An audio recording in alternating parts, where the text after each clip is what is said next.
아침 말씀 묵상 방송입니다. 오늘은 영적 준비에 관한 마지막 시간으로 영적 준비와 마음에 새긴 율법에 관한 말씀입니다. 성경의 예언에는 우리가 처한 마지막 시대에 하나님의 율법을 존중하는 사람들과 그 율법을 무시하는 사람들의 큰 대립이 있을 것을 말씀하고 있습니다. 오늘 우리는 율법을 존중하는 삶을 살고 있습니까? 여러 교회와 많은 예배의 현장에서 하나님의 율법에 대한 큰 부담을 가진 신자들을 만난 적이 있습니다. 그들은 이렇게 말합니다. 죄인이 율법을 지킬 수 있나요? 사랑이면 되지 율법까지 지킬 필요가 있습니까? 당신은 율법주의자입니까? 율법에 대한 무지는 신자들 사이에 많은 오해와 불신을 일으킵니다. 각 시대의 대쟁투에는 이렇게 말씀하고 있습니다. 율법은 태초부터 있었는데 그것은 석판에 새기지 아니하였으나 모든 인류의 자녀들이 창조자의 손에서 나올 때 그들의 마음에 모두 새겨졌다. 각 시대의 대쟁투 262페이지의 말씀입니다. 하나님의 율법은 모세가 돌비에 새긴 십계명을 받기 전부터 존재하였습니다. 태초부터 존재하였던 하나님의 율법을 하나님께서는 인간을 창조하시면서 그 마음에 새겨 놓으셨습니다. 율법은 하나님이 창조하신 모든 세계에 나타난 하나님의 정신이었고 창조의 법칙이었습니다. 모든 세계를 가장 아름답고 행복하게 유지시키는 것이 곧 율법의 정신이었습니다. 하나님의 율법이 존중되던 세상의 모습은 아름답고 조화로운 하나님의 사랑으로 충만한 세상이었습니다. 그러나 인간의 범죄를 통해 율법이 무시되는 순간 낙원으로부터 타락한 세상이 되었습니다. 인간은 더 이상 하나님의 율법에 순종할 수도 그분의 사랑을 느끼지도 못하는 상태가 되어버렸습니다.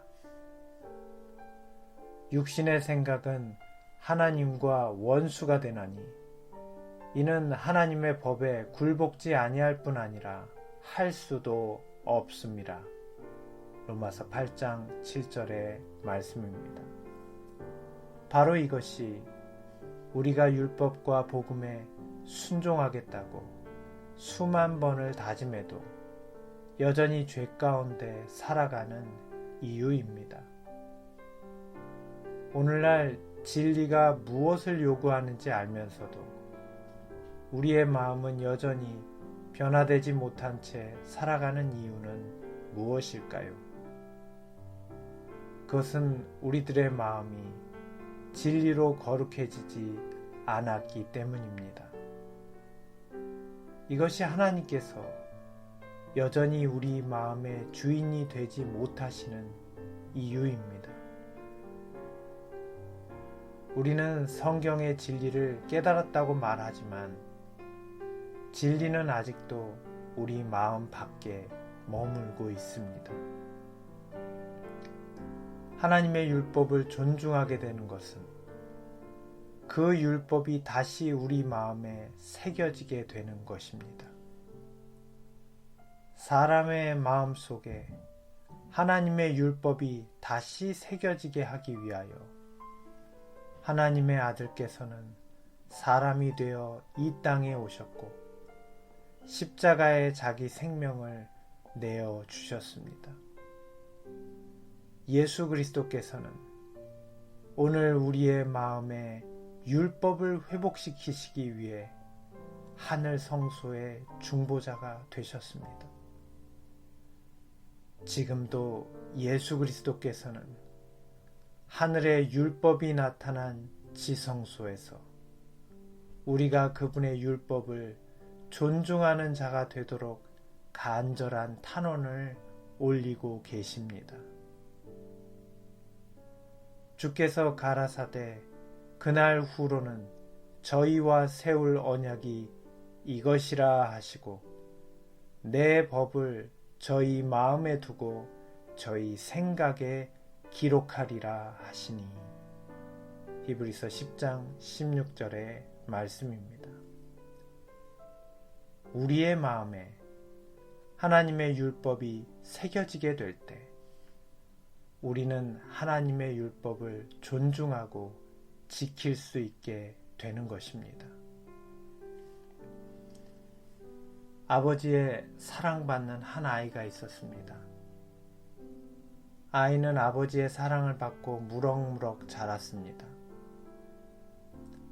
아이가 어린 소년이 되던 날, 아버지는 아이에게 자전거를 사주며 약속했습니다.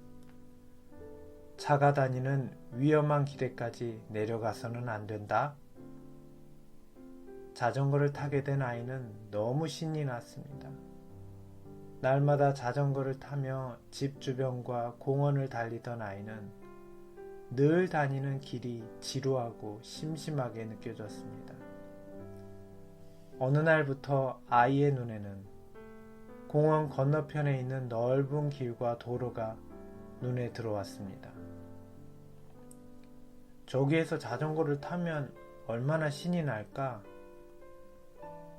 그러던 어느 날 아이는 아버지의 경고를 어기고 자전거를 타고 넓은 도로까지 갔습니다. 망설이던 아이는 차들이 쌩쌩 달리는 도로를 겁도 없이 들어갔습니다.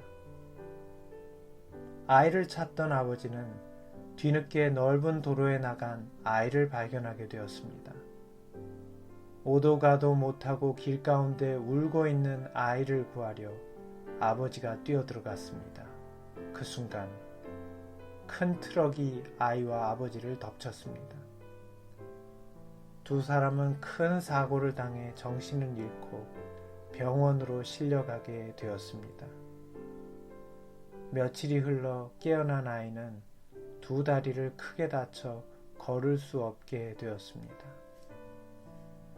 아이의 옆에는 함께 입원한 아버지가 있었습니다. 아이는 힘든 대수술을 몇 번이나 받고 다시 걷기 위한 힘든 재활치료를 받게 되었습니다.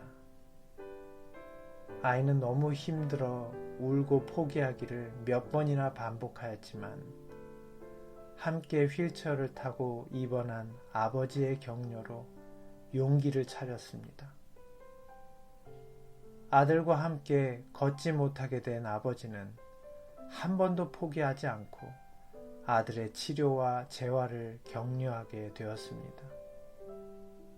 드디어 아들이 휠체어에서 일어나 걷게 된 그날, 아들은 뛸 듯 기뻤지만 여전히 휠체어에 앉아 그를 격려하며 웃어주시는 아버지께 미안하여 울고만 있었습니다. 그 순간 우는 아들의 손을 잡고 아버지는 휠체어에서 일어났습니다. 놀라 할 말을 잃은 아들에게 아버지는 말합니다. 아들아, 나는 처음부터 걸을 수 있었다. 다만 너를 일으키기 위해 너와 같은 모습으로 휠체어에 앉았던 것이란다. 아들의 마음에 새겨진 것은 무엇이었을까요? 아버지의 사랑입니다.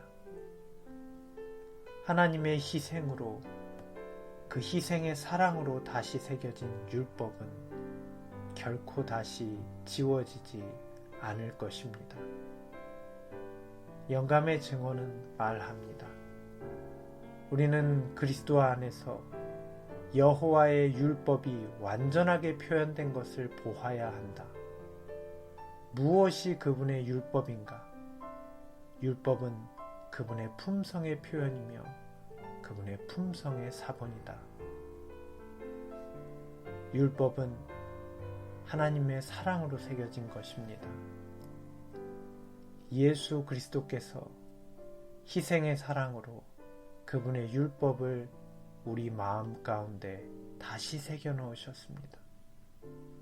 우리는 하나님의 아들이 육신의 모양으로 오셔서 십자가의 희생으로 우리 마음 가운데 새기신 하나님의 율법을 봅니다. 우리는 예수 그리스도께서 하늘에서 우리 각 사람을 위하여 날마다 드리시는 간구와 탄원을 통해 우리 마음에 새겨진 율법이 그분의 사랑임을 깨닫습니다. 우리는 지금 펼쳐진 율법 앞에서 우리를 위한 하나님의 어린 양이 되셔서 자기의 흘리신 피를 높이 드시고 우리의 구원을 주장하시는 예수 그리스도를 바라보며 하나님의 율법에 나타난 예수 그리스도의 사랑을 느낍니다. 돌판에 새겨진 율법은 성령에 의하여 마음판에 기록된다. 자신의 의로움을 세우려 하는 대신 우리는 그리스도의 은혜를 통하여 우리 마음에 기록된 하나님의 율법에 순종하는 생애를 살 것이다. 그리스도의 영의 임재로서 우리는 그분께서 행하신 대로 행할 수 있다.